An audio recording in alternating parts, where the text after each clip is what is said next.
거룩한 설교 사역에 대해서 공부하고 때 성령님 인도하셔서 이 목사님들 여기 함께 오신 성도님들 함께 큰 충만한 은혜 받을 수 있도록 인도해 주옵소서. 예수님의 이름으로 기도드리옵나이다. 아멘. 네, 그 다음에 이제 우리 2년 우리 이제 서른 부분인데 이제 서른 부분이 상당히 중요하기 때문에 좀 읽고 나가는데 자 조금만 더 한번 읽어보십시다. 이런 흐름 속에서 현대교회의 목회자는 자신을 소명받아 설교하는 일에 자기 전체를 쏟아부어야 하는 설교자로 보기보다는 새로운 교회 성장 프로그램을 익히는 실천하는 리더로 생각하는 경향에 빠지기 십상이다. 너무 이런 추세가 너무 강합니다. 설교자로 보기보다도 CEO로 봐요. 교회를 그러니까 마치 기업 경영하든지 하는 이런. 그래 내가 어디 가서 그랬어요. 교회를 경영하려고 하지 말아라. 경영하지 말고 하나님의 말씀을 증거해서 하나님이 기뻐하시는 대로 그 하나님의 인도하심에 따라서 우리 성도님들이 복음에 충성하도록 해야 되지. 근데 오늘날 그래서 프로그램이 너무 많잖아요. 오늘 교회 프로그램이 너무너무 많아요. 어느 교회는 그 사모님은 교회 프로그램 있는 것을 다 수집을 해가지고 목사님을 계속 그쪽으로 갔다 오라고 세미나 갔다 오라고 하는 그런 교회도 있다네. 아유 목사님 고단하겠어. 그렇게 고단하게 어떻게 목표를 해요? 하나님의 말씀에 창념해가지고 설교하는 문제에 아주 목숨을 걸어야 돼요. 그러면 목사님들이 힘이 들겠어 안 들어요? 처음에는 힘들지만 크게 큰 자유함을 합니다. 이 목사님 여기 계신데 이런 말씀 드렸습니다. 그 매일마다 맥히는 성령이 그걸 통해가지고 날마다 강론하는 걸 저한테 부탁해주는데 제가 제가 다 읽지도 못할 만큼 그렇게 다 거기에 참여를 하고 있어요. 그러니까 근데 그걸 하시는 목사님한테 얼마나 힘드냐고 물어봐요. 그러면 글쎄 좀 육체적으로는 고단하지만 그게 힘들다고 그러겠어요. 너무 충만하다고 그러지. 저한테 그래요. 아니 목사님은 로마서강이 하고 여러 책들 많이 번역하시는데 얼마나 고생이 많으셨어. 그래서 이게 무슨 말씀이에요? 고생이라뇨. 제가 이렇게 충만하고 이렇게 행복해도 되냐고 생각하면서도 번역했어요. 그랬더니 예? 그래서 그거 그렇게 안 하고 의무감으로 고생하고 그런 걸 했으면 어떻게 했어요? 그러니까 하나님의 말씀에 붙잡히면요 그래서 진정한 자유함을 얻는 거예요. 그러니까 사도 바울이 고생했어요? 고생하지 않았어요? 사도 바울이 고생했어요? 안 했어요? 고린도후서 12장에 보면요 어떤 장면이요? 그 호주에 있는 정신의학자가 사도 바울이 받은 스트레스의 무게를 수치로 측정을 해야 됐대요. 거기에 나오는 대로. 그래서 사람을 3번 가루로 만들기에 족할 정도의 무게가 됩니다. 그런데 사도 바울이 가루 됐어요? 안 됐어요? 안 됐거든요. 내게 능력 주시는 자에서 내가 모든 걸 할 수 있다고 합니다. 그러니까 하나님의 그 복음의 은혜, 자비하심과 능력과 그 영광을 어디서 맛보냐고. 그러니까 설교자가 설교를 준비하고 그 말씀으로 충만하고 또 설교를 통해서 수많은 영혼들이 은혜를 받고 그리스도 안에 선을 볼 때 그게 설교자의 상급 아니에요? 그런데 이걸 안 하고 프로그램을 개발하고 프로그램을 운영하는 데 그냥 목숨을 거는 양반들이 많아요. 그러니까 성도들은 그냥 맨날 끌려다니는 거예요. 요 프로그램 했다 저 프로그램 했다가 그래서 되는 건 그렇게 되는 줄 알고 또 기대감을 갖다 또 그것도 안 돼. 그러면요 그러다가 세월 지나면요 나중에 아무것도 남는 게 없어요. 그 하나님의 성령님의 일하시는 방식이 나와요. 자 그러니까 그렇게 하면 안 된다 이거. 그 다음에요 이런 상황 속에서 교회의 영적인 특성이 어떤 방향으로 나아갈 것인지 우려되지 않을 수 없다. 그리스도의 몸된 교회의 표준 그림은 성경에 제시되어 있다. 어디에 그려져 있다고요? 성경. 내가 그리는 거예요? 성령이 그려준 거예요? 성령께서 성령이 그려주셨어요. 내가 원하는 교회가 아니에요. 목사님들 내가 말하는 교회가 아니에요. 아니 내가 내 교회를 내 교회예요? 제가 그냥 여기 와서 그 말씀 드렸잖아요. 우리 교회가 제가 생각할 때 어느 분이 목사님 교회 몇 명 모여 그러는데 몇 명 모이면 뭐 어떡한다고 왜 그걸 물어봐? 내가 그랬는데 저도 큰 시험에 빠진 적이 있어요. 저도 큰 교회 하고 싶었겠어요? 안 하고 싶었겠어요? 하고 싶었겠죠. 몇백 명, 몇 수천 명 모인 자리에서 설교도 하고 싶고 그랬는데 우리 교회 가봤더니 그냥 너무너무 힘든 거예요. 제가 우리 교회 갔을 때 11년째 갔는데 설교 때 제가 7번째 목사예요. 그게 상당히 좋은 교회죠. 가봤더니 제가 보기에, 그러니까 내가 보기에 그러면 안 되는 거예요, 사실. 제가 보기에 하나님의 교회가 아니에요. 그러나 주님이 보시기에는 하나님의 교회가 여전히 거기 하나님의 백성들이 있어. 그러니까 목사도 내가 보기에 그러면 안 돼요. 내가 보는 전지의 교회상을 그리면 안 돼요. 저도 이제 그걸 거기 배웠는데, 그래가지고 이제 한 10여 년 정도 교회를 섬기니까 교회 모습이 이렇게 다둥간도 전문인데 교회 모습이 성경적인 그 교회 모습이 드러나더라고요. 그래서 너무 감사한데 시험이 관계 제 후배 6년 후배 목사님한테 청첩장이 왔어요. 그 우리 교회와 같은 교회 한 150명 정도 모이는 교회에 있다가 800명 모이는 교회로 전임을 가신다는 거예요. 위임 목사가 돼서. 그러니까 오시라는데 제가 그 청첩장을 받고 배가 아프기 시작해가지고 못 갔어요. 그 대신 제가 기도원으로 올라갔습니다. 하나님 앞에 따지기 위해서. 요즘 이렇게 하면 안 되는데 정말. 그래서 하나님 우리 교회를 크게 해주시든지 저는 맨날 고생만 하고 어떻게 우리 교회는 이 모양이 이제는 뭐 교회 모습을 갖추지만 날마다 이런 모양으로 나가야 됩니까? 이런 시험이 들었어요. 그래서 하나님 앞에 막 기도를 하고 하나님께 막 때를 쓰고 그랬는데요. 이 마음 속에 어떤 마치 하나님이 여기다를 말씀하는 게 아니라 마음으로 말씀하시는 것입니다. 야, 너희 교회 작지 않다 이러라고 그렇게 말씀해요. 왜 안 작아요? 왜 안 작아요? 날마다 우리 교회 이렇게 날마다 이런 교회만 제가 목회를 해야 됩니까? 저도 큰 교회를 전용을 시켜주시는데 우리 교회를 크게 해주시는데 이게 말도 안 되는 기도죠. 야, 너의 교회가 네 교회냐? 너희 교회가 네 교회가 아니라 내 교회야. 나는 크신 하나님이기 때문에 내 교회를 보고 작다고 말하는 겁니다. 내 교회는 큰 하나님의 교회야. 이 깨달음이 와서 제가 기도하다가 주저앉았어요.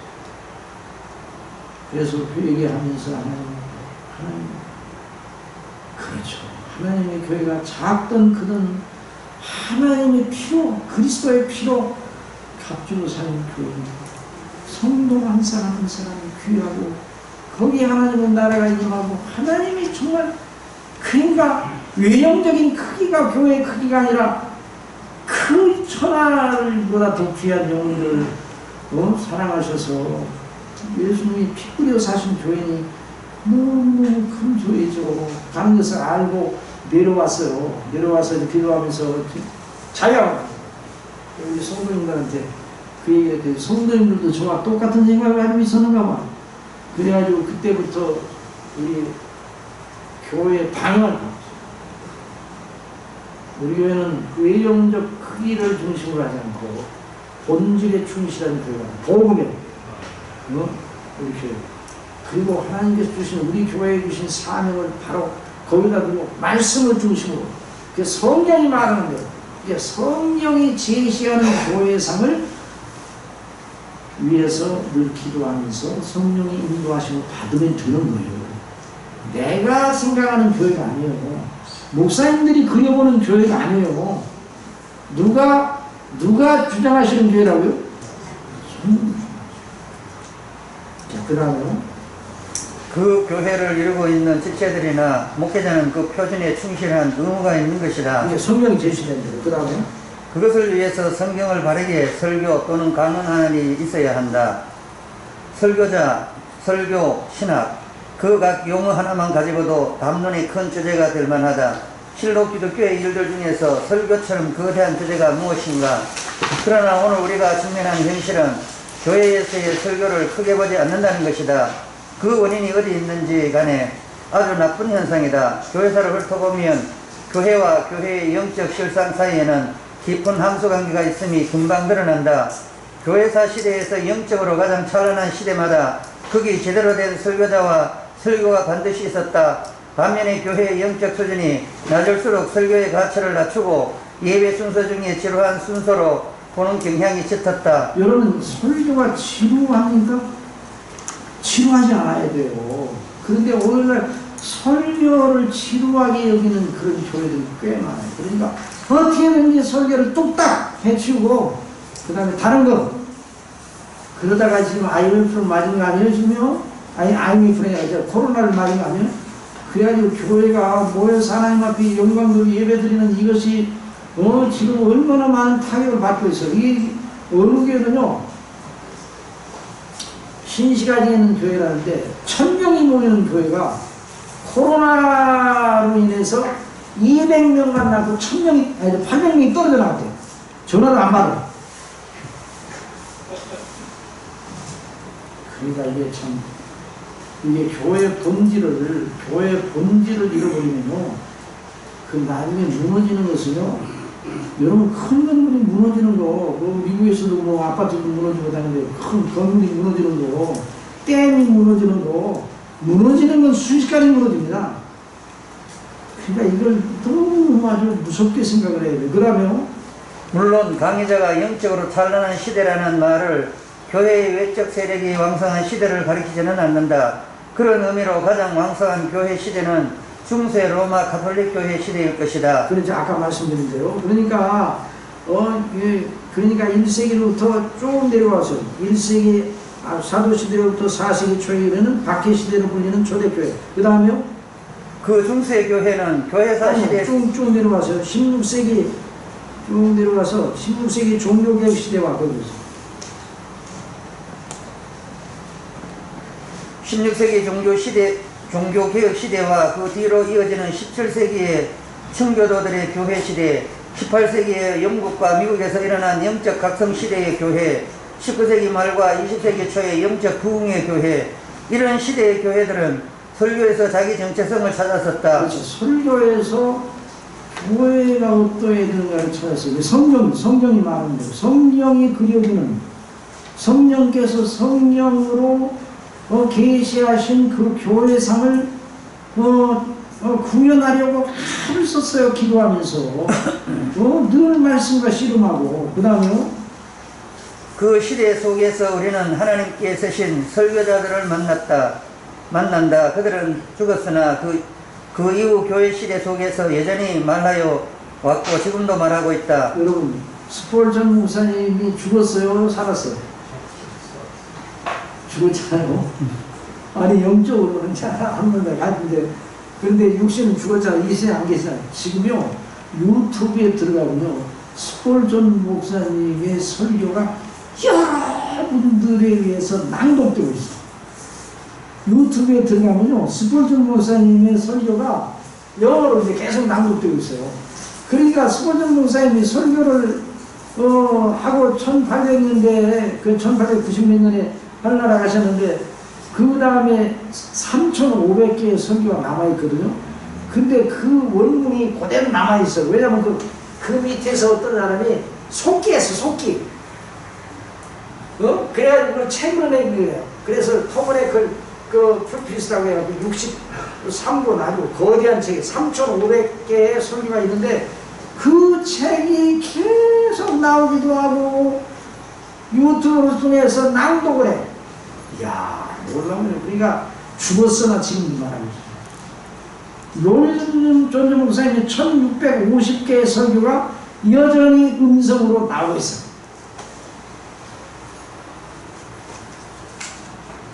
굉장히 놀라운 일이에요. 하나님 하시는. 그 다음에 그러나 오늘날 우리가 사는 시대의 교회 속에서 설교의 평가절하는 가히 도를 넘었다.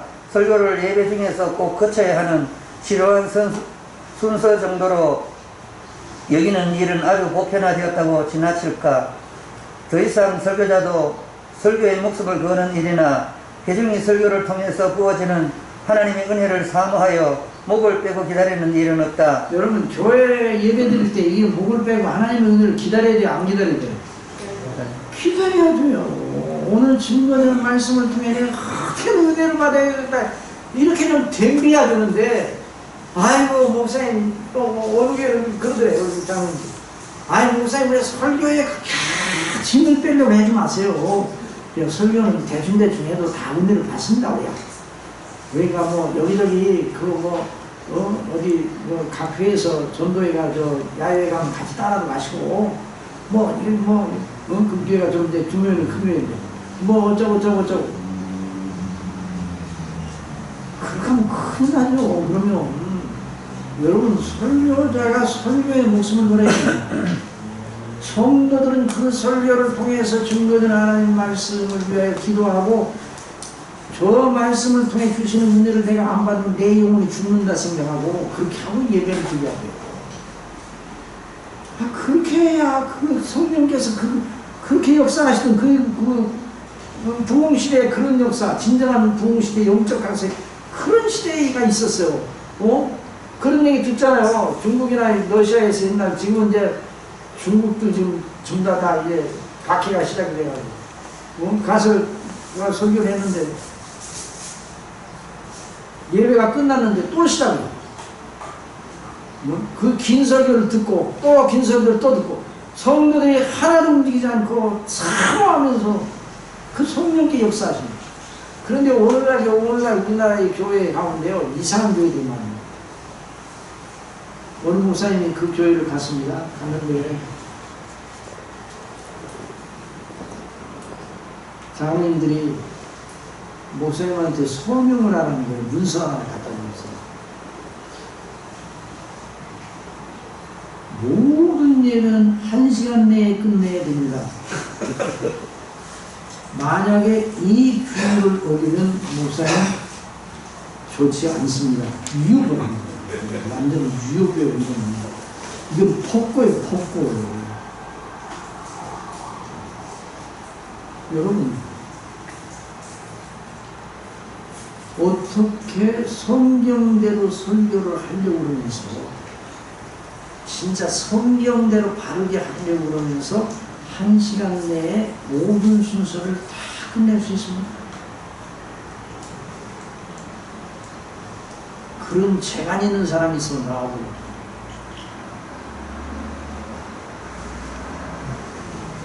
다른 순서 다 진행하면서 어떻게 뚝딱뚝딱 해가지고 수행이 큰 문제 아니야. 어느 교회는요 또 그런 교회도 있다고 그러대. 큰 교회라 그런가? 1부, 2부, 3부가 있으니까 저 뒤에다가 신호등을 만들어 놨대. 저 뒤에다가 그 시계 옆에다가 그래가지고 설교를 끝내야 될 시간이 오면 노란 등이 딱 들어오고 그리고 설교를 더 이상 하면 안 된다고 그러면 빨간 등이 들어옵니다. 그렇게 하려면 나눠줘요. 근데 1부, 2부가 또 있으니까 그러면 나눠주라고요. 나눠줘. 또 어느 장관이 가서 거기서 부흥회를 가는데 저 뒤에서 어느 지사님 이렇게 하더래요. 목사님한테 이렇게 하더래요. 그래서 빨리 끝내라는 거예요. 그래서 뒤에서 뭐 마무리를 줘야 되기 때문에 하니까 강단 위에 있는 불을 딱 끄더라고요. 교회가 뭐지? 그러니까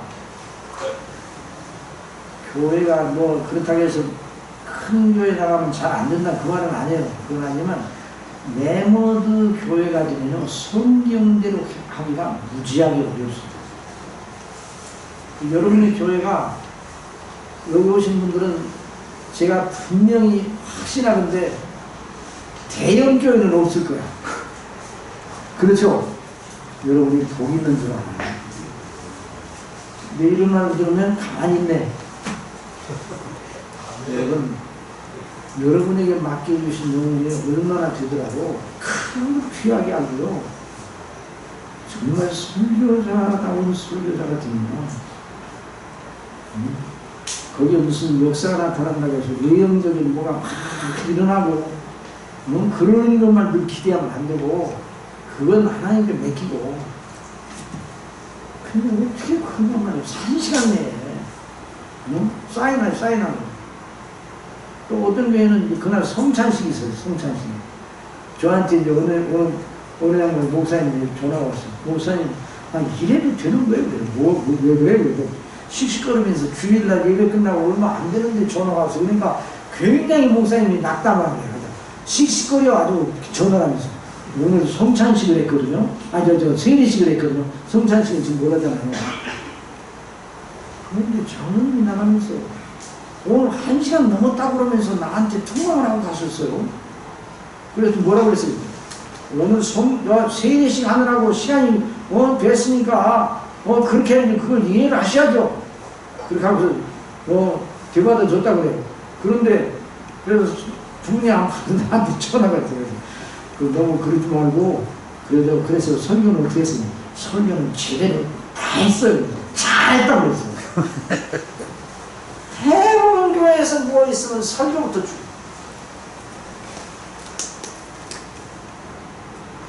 그러면 안 돼요. 우리 교회는 어떤 일이 성찬식이나 세례 성찬이 나왔더라도 그날은 11시에 시작해서 1시까지 가는 날이에요.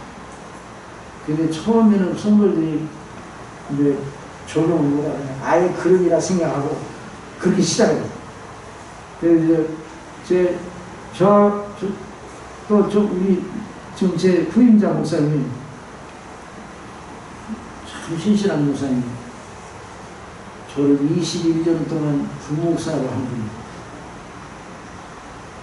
분이 2년이 아니라 21년 동안 놀래지도 않으십니다. 그 분인데 불려왔어요. 그 목사님도 성경 중심으로 하시는데 그 목사님 다른 건 몰라도 설교를 절대로 안 합니다. 어떤 일이든 설교를 짧게 하고 줄이고 이럽니다. 그러니까 이게 설교가 얼마나 중요합니다. 그 지루한 순서입니다. 자, 그 다음에 이제 뒤로 넘기세요. 이 정도 하고서. 자, 설교와 기독교. 성경에 따르면 설교와 기독교회의 관계는 가히 불가분해적인 관계다. 기독교회는 사도의 설교와 함께 시발되었다. 물론 교회를 세우신 이는 성삼위 하나님이시다. 내가 이 반석 위에 네 교회를 세우리니 음부의 권세가 이기지 못하리라. 그런데 그 교회를 세우시는 하나님의 역사는 오순절 성령님의 강림으로 말미암아 성령 충만을 받은 사도들의 설교를 통해서 실현되었다. 또 그렇게 탄생된 교회는 설교를 통해서 견지되고 자라고 확장되었다. 그리하여 온 유대와 갈릴리와 사마리아와 교회가 평안하여 든든히 서가고 주를 경외함과 성령의 위로로 진행하여 수가 더 많아지니라. 이 교회의 외적 환경은 박해였으나 그 박해를 이기게 하시는 성령님의 역사가 있었고 또 교회의 탄생과 성장과 확장의 중심에 사도들의 복음 행전 곧 복음의 선파 곧 설교가 있었다. 실로 설교가 없는 기독교, 설교되지 않는 기독교, 그런 기독교는 존재하지 않는다. 그렇죠. 설교는 그 복음의 말씀을 광포하는 거 아니에요. 여러분, 성경 공부와 설교의 차이가 뭐예요? 성경 공부는 성경을 학습하는 게 아니에요. 설교는 광포하는 거예요. 선포하는 거예요. 설교는 선포하고 그 받는 사람들은 그 설교를 어떻게 해야 돼요? 왕이 명령하는 것을 받는 신하와 같은 백성과 같은 자세로 받아야 됩니다. 그러니까 하나님께서 그 말씀을 선포하시는 거예요. 이게 성령을 가르쳐서 성령을 이해하도록 하고 이렇게 가르치는 학습도 있어야 돼요. 그런데 그보다 더 먼저 선포가 뭔데요? 선포가. 교육과 설교는 차이가 있는 거예요. 교육도 여러분 해야 돼요. 그런데 여전히 설교가 바르게 되지 않으면 교육도 제대로 안 됩니다. 설교가 중요해요. 설교가. 그 다음에요. 기독교는 하나님의 자기 계시 또는 자기 발설이다.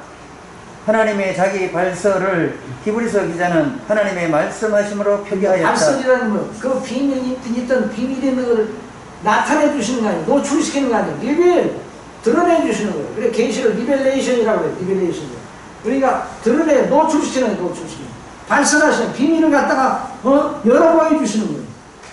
그러니까 설교는 그 하나님의 계시의 놀라운 말씀을 성경에 기록된 복음의 말씀을 설교자가 그 준비를 해서 그 말씀을 먼저 받고 은혜를 받고 그것을 광포하는 거예요. 광포.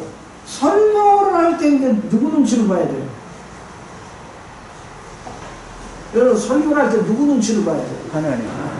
하나님 눈치를 봐야 돼요. 나를 세우신 하나님 특사가 누구 눈치를 봐야 돼요? 하나님. 대통령의 대변인이 누구의 의중을 파악하고 있어야 돼요? 대통령의 의중을 파악해야지. 응? 그러니까 설교자는 하나님의 의중을 파악해요. 본문에서 하나님이 말씀하시죠. 그러니까 이 말씀을 통해서 성도들이 그리스도 안에 바로 서게 하는데, 서게 하시는 분은 하나님이시니까 그 다음은 하나님 맡기고 설교하면서 요걸 이렇게 말하면 성도들이 어떻게 생각할까? 이걸 먼저 생각해요. 광포, 승표적입니다. 그 다음에요.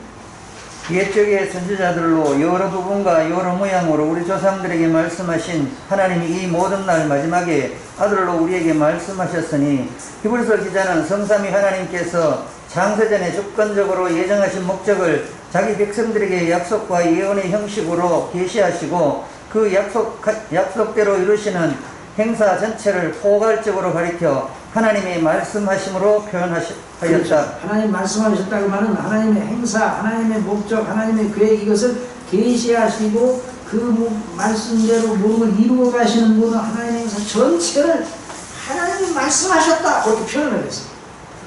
이 오늘날 성경은 하나님이 말씀하시는 거예요. 누구를 통해? 여러분 우리가 설교를 하잖아요. 내가 설교를 하잖아요. 네? 하나님의 말씀을 증거하잖아요. 그러면 나는 여전히 회중과 성경이 같아요, 같지 않아요?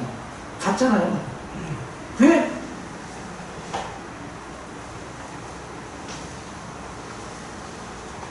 여러분이 더 죄인입니까? 설교자가 더 죄인입니까? 우리 성도님들이 세요. 성도님들이 더 죄인이에요? 여러분 목사님이 더 죄인입니다. 여러분 안 하십니다. 제가 우리 교회한테 물어봤어요. 죄인 중에 괴수가 누구냐고 했어요. 그랬더니 사도 바울이라고 대답합니다. 사도 바울이라고? 저는 틀린 건 아니죠. 그럼 우리 교회에서 제일 우리 교회 죄인 중에 제일 큰 죄인이 누구냐고 물어봤어요. 목사님. 여러분은 그랬더니 저도요. 그래서 이제 한바탕 웃고 그랬는데 사실은 설교자와 회중과 다 똑같은 죄인이거든요. 그러니까 이게 하나님의 방식이 참 묘한 방식이에요. 설교자를 가브리엘 천사나 미가엘 천사 같은 그 설교자를 그렇게 세우면 하나도 흠이 없잖아요. 그렇죠? 시험받을 일도 없고, 그렇죠? 하나도 흠이 없고 시험받을 일 있고 뭐 무슨 파일도 없어. 요즘 묘한 분들이 막 파일이라고 X 파일 어쩌고 그러는데, 아니 예를 들어서 아무 흠이 없잖아요. 그러면 그럼 설교하면 흠 잡을 거 없으니까 아이고 그대로 들어야지 그러는데, 내가 똑같은 죄인인데 어떻게 똑같은 죄인을 설교자로 세워서 똑같은 죄인에게 하나님 말씀을 안 하고 하니까 요게 상당히 이게 난제야. 이게 딜레마야. 그런데 하나님께서는 그런 딜레마 죄인들을 구원하시는데, 죄인을 그 중에 어떤 죄인을 설교자로 뽑아내셔서 선택하셔서 세우셔서 말씀을 광포하게 하시고 그걸 받는 사람들이 구원받게 하시는 거예요. 그러니까 교회의 일이 참 절묘한 일이에요. 여러분 이게 놀라운 일 아니에요? 그래야 그래요. 정말 놀라운 일이에요. 저도요. 이렇게 목회하면서 설교자로 수십 년 동안 하나님의 은혜로 이렇게 설교자를 했는데 주일마다 나중에 이제 목회 이제 점점 이렇게 이제 접을 때가 오니까 주일마다 새로운 걸 그런데 또 신기한 것은 내가 똑같은 죄인인데 그 신기한 건 설교를 하면 하나님께서 그 사람은 은혜를 받고 그냥 너무 감사하고 그냥 감사하고 어떤 분 눈물을 이런 역사가 있단 말이에요. 그러니까 그게 이상하네. 내가 그 사람들을 감동시킨 게 아니에요. 그런데 나중에 얘기 들으면 그 말에 어떻게 감동을 받았는지 저기 얘기를 못하겠습니다. 그런데 그 말씀을 듣고 내가 잘못했어요. 그리스도 안에서 받은 은혜를 다르게 그 감사하면서 해야 되는 순종 불순종해서 이걸 깨닫고 새로 누가 하시는 거예요? 성령께서 하시는 거예요. 그런데 설교라는 놀라운 제도를 통해서 그 설교자를 통해 그러니까 설교자가 서서 설교할 때 누가 말씀하신다고요? 설교자가 말하기는 말하지만 누가 말씀하신다고요? 하나님께서 말씀하신다. 이걸 잊지 말아야 돼요.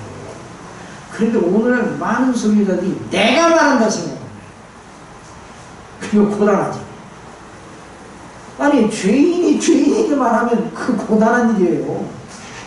그런데 하나님께서 나를 통해 말씀하신다. 그러니까 설교자는 그 설교를 할 때 하나님 말씀을 듣습니까? 말하는 것만 합니까? 이 목사님 설교하실 때 말씀을 목사님도 듣습니까? 성도들만 들으라고. 저도 듣습니다. 그렇죠. 그래 제가 그래서 오늘 우리 하나님 말씀을 들읍시다 그랬어요. 설교할 때. 그러니까 어떤 분들이 아니 목사님이 설교하면서 목사님도 듣는다고 이 사람 자기 말을 듣는다는 말인가? 그 말이 아니라 내가 지금 하는 말이 누구 말이에요? 하나님. 그러니까 그 말씀을 준비하면서 듣고 증거하면서 듣고 성도들이 또 그 말씀을 듣고 반응을 보고 또 은혜를 받고 그러는 게 아니에요. 설교자들도. 그렇죠? 그렇게 하면서 설교자들도 영적으로 은혜를 받고 성도들이 은혜를 받는 거예요. 그러니까 하나님이 하시는 거예요. 여기에 믿음이 있는 거예요. 그게 하나님이 하시는 거예요. 이 교회는 정말 너무너무 신묘막측한 교회가. 그래서 참 놀랍다. 그래서 제가 이제 여러분도 그러겠지만 여러분 목사님도 그렇잖아요. 여러분 매주마다 여러분 설교를 한다는 게 기적입니까? 기적이 아닙니까? 목사님 지금 읽으시는 목사님 매주마다 설교를 하시잖아요. 네. 그런데 기적이에요? 기적이 아닙니까? 기적입니다. 기적이죠. 설교를 하는 그런 은혜를 하나님이 주시지 않는다면 어떻게 그 일이 가능하겠어요? 1년에 4차례만 설교한다 그래도 그게 힘들어. 그런데 매주마다 해. 그런데 매주마다 하는데 하나님께서 또 은혜를 주신단 말이에요? 그게 기적이에요, 기적. 그런데 그 중간에 뭐 몸도 아프고 어떤 데는 뭐 그럴 때가 있잖아요. 그래서 힘들 들고 또 목회자가 한 주간 지나면서 여전히 죄인이니까 여러 가지 복잡한 생각도 들고 시험도 들고 뭐 그런 데 있잖아요. 그런데 설교를 하긴 해야 돼. 그렇지. 설교를 하게 되는데 어느 목사님 제가 사실 이 한 주간 동안 시험에 많이 들어가지고 아이고 설교할 자격이 없다고 생각했는데 오늘 설교를 안 하려고 그러니까 여러분 성경만 읽고 들어가세요. 그런다면요 그 설교자는 나쁜 설교자예요. 왜냐하면 지 말을 하는 게 아니거든요. 설교자는 누구 말을 하는 거예요? 하나님 말씀. 내가 연약하고 부족해도 하나님 말씀을 하는 거예요. 제 얘기를 해서 이 사람한테 물어봤어요. 여보 당신은 은혜를 받아요? 나는 한 번도 은혜를 받지 못한 게 있다는 거예요. 그래서 아니 나하고 같이 살면서 제 연약을 알겠어요? 모르겠어요? 아니 제일 잘하는 사람 아니에요. 그래서 아니 나는 너무 잘하는데도 내가 설교를 하는데도 은혜를 받아요. 그러니까 당신처럼 이 연약한 사람한테 그렇게 위대한 말이 나오는 건 당신 말이 아니라는 거거든.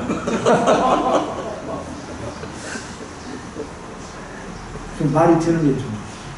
그렇죠. 그러니까 설교할 때, 설교자가 설교할 때 하나님이 말씀하시는 거예요. 예배 중에. 이걸 많은 교회가 놓치고 있어요. 이걸 많은 성도들이 놓치고 있고 설교자도 그걸 몰라. 그러니까 설교를 하면서 눈치를 보고 이 눈치 저 눈치 보고 아이고 이런 말 하고 갈까 그러니까 그냥 날마다 그냥 안절부절해서 설교가 간다니. 그러니까 성도들이 또 그걸 보면서 아이고 우리 목사님 아이고 우리 목사님 오늘 아주 중심을 잃어버렸네 뭐 이런 식으로. 그러니까 결국에 악순환이 드는 거예요. 그러지 말고 담대하게 설교했고 내가 전하는 건 내 거 아니거든요. 하나님께로부터 와서 그 말씀을 기록된 말씀을 증거하는 거 아니에요? 모세가 백성들에 나가 증거할 때 연구를 많이 해가지고 논문을 써서 증거했죠. 그래서 하겠어요. 아니에요. 하나님께 받은 대로 가서 백성에 증거하라. 그러니까 그걸 백성들이 증거한 거예요. 그런 의미의 하나님의 말씀이 거룩한 기록으로 형식화되었다. 그렇죠. 그것이 형식화되었다는 공식화되었다는 거예요. 그 다음에요. 그것이 성경이다. 그런 의미에서 성경은 곧 하나님의 말씀이다. 기독교는 바로 성경의 종교다.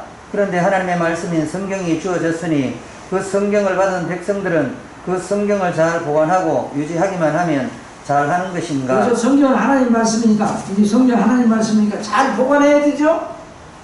그래야 그래요. 잃어버리지 않도록.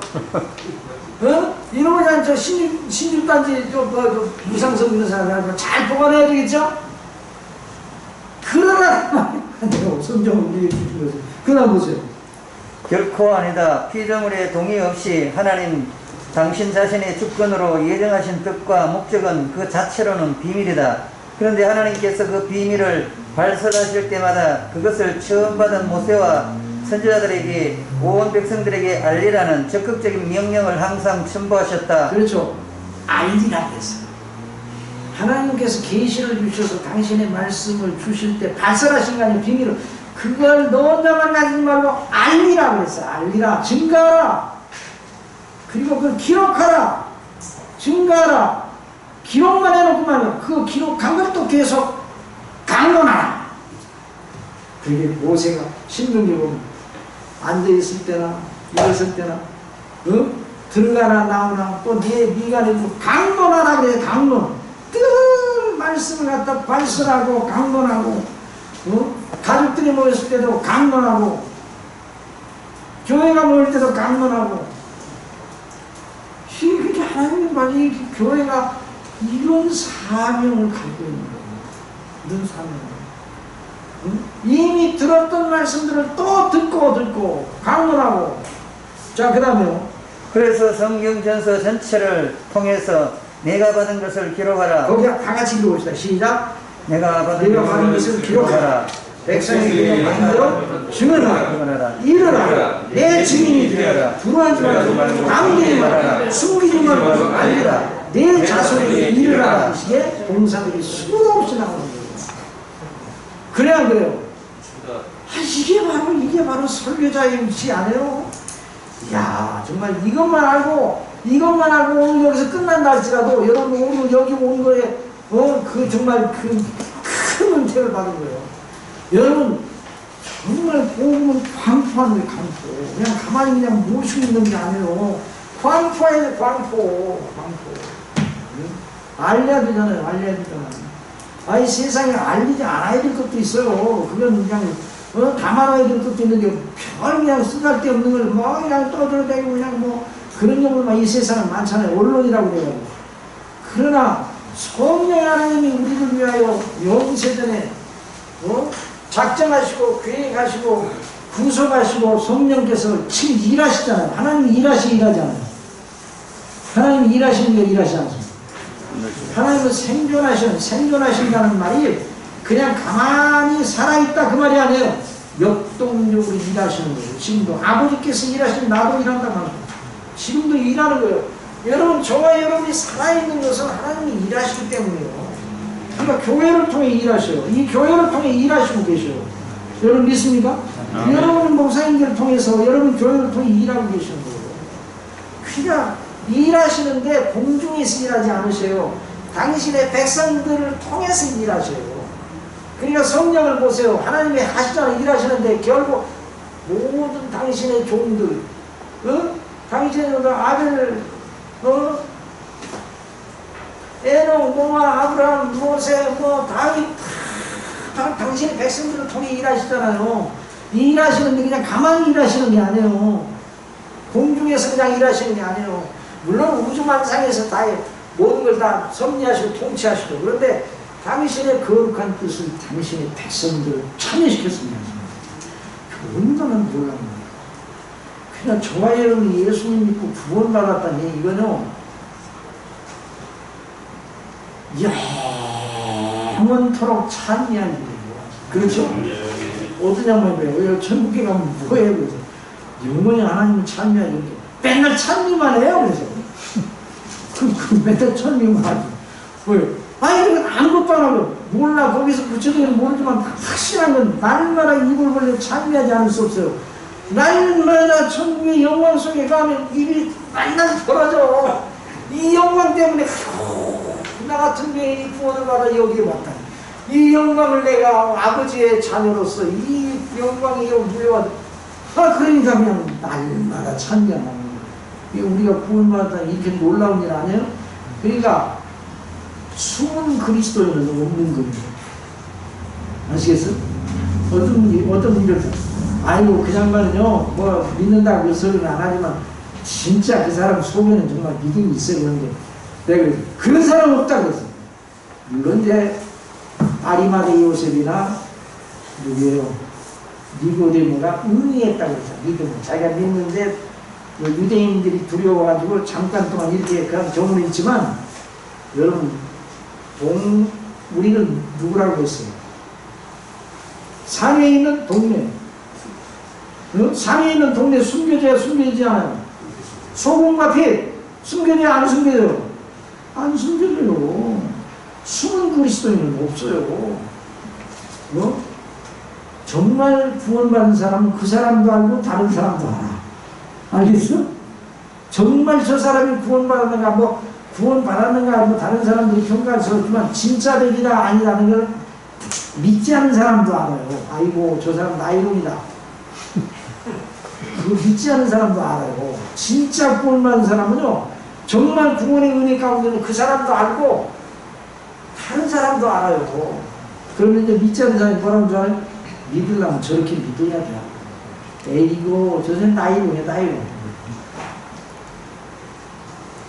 그러니까 이게 복음이 강포하기 위해서 하나님의 이름을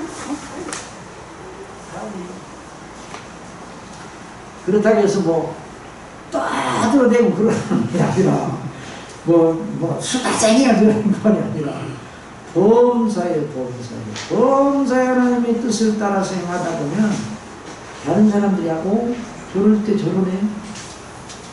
아이고 그런데 이 설교가 그러니까 얼마나 이 설교를 통해 당신의 백성들을 녹이시는 거예요.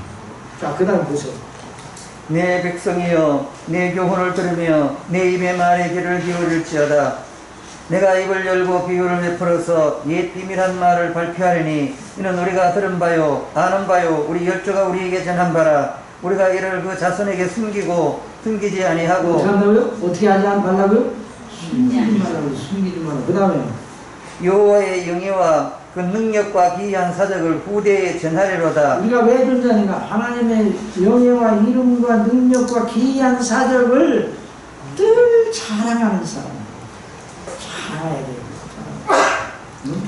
그래서 부모님이 부족하고, 여러분 부모도 우리도 다 부모지만 부족한 부모, 부족한 자식이잖아요. 그런데 여전히 그 부모의 마음속에 예수님에 대한 그 간절함이 있다는 것이 자녀들에게 확인되고 저게 옳다는 것이 아니면 지금 자녀들이 연약한 가운데 있더라도 다시 하나님께서 그 사람들, 그 자녀들에게 복을 주시는 거예요. 그게 이와 같은 역사가 있어요. 그러니까 진짜 배기로 믿어야 진짜 배게 되는 거예요.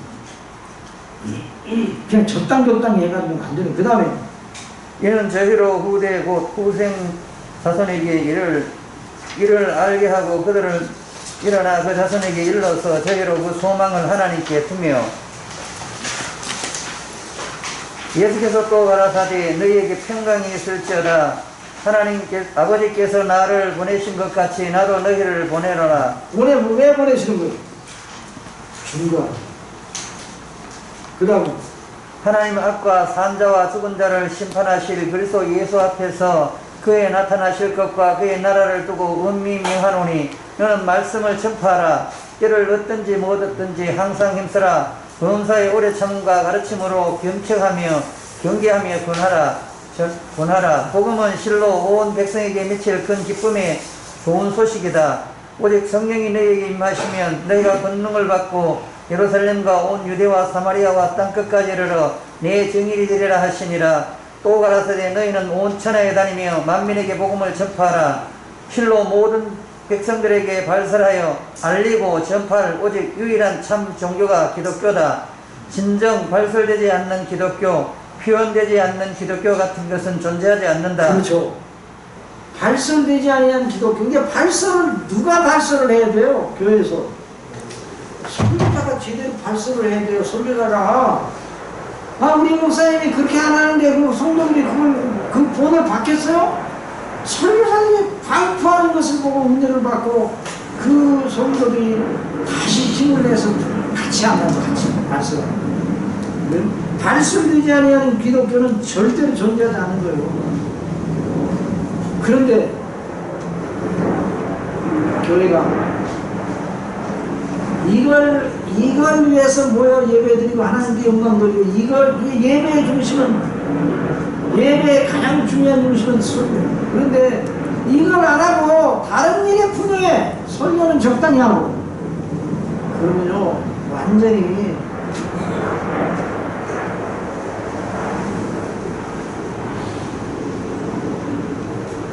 다른 반찬은 많은데 메인이 없어.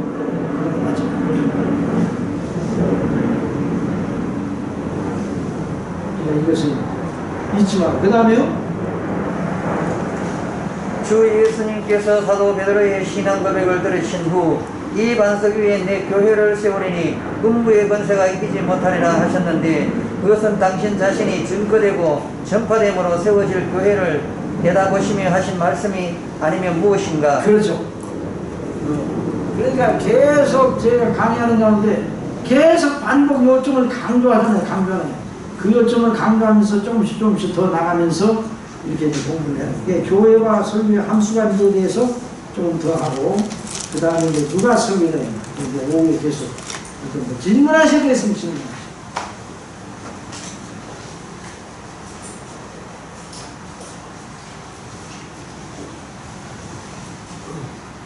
자, 오늘 이 시간에는 일단 12시 반까지 하는 그럼 오늘 목사님 기도 한번 하시죠. 목사님 기도 한번 하시죠. 그렇지.